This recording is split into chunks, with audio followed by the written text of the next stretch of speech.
Assalomu alaykum kanalimiz a'zolari. Namangan viloyati Chust tumaniga 24 talik atirgul kapalak fasonda ishlarimizni tayyorlab berdik. Dastlabki jarayonlardan oldin qisqacha videosi bilan tanishtirib o'tamiz. Stollarimiz 100% yong'oq daraxtida bo'lgan plankalik atirgul deb nomlanadi. Materiallarni gullar hammasiga bir xilda o'rtasiga keltirib qoqib berdik.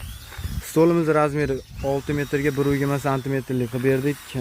Xontaxta vazifasini bajarib, pastlatib, atrofiga to'shak solib, ko'proq odam kuzatish imkoniyati mavjud.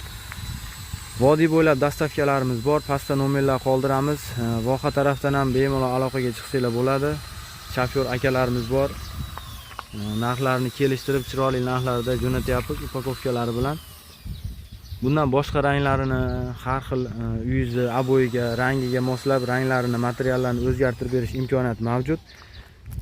Telegram kanallarimiz bor, tepasiga joylaymiz. Ekranimiz tepa qismidagi silka orqali kirib, boshqa fasondagi ishlarimizni ko'rib, tanishib chiqsanglar bo'ladi. Videomiz kimgadir foydali bo'lgan bo'lsa, bitta like tugmasini bosib, kanalimizga obuna bo'lib qo'yasizlar. E'tiboringiz uchun rahmat, sog' salomat bo'linglar.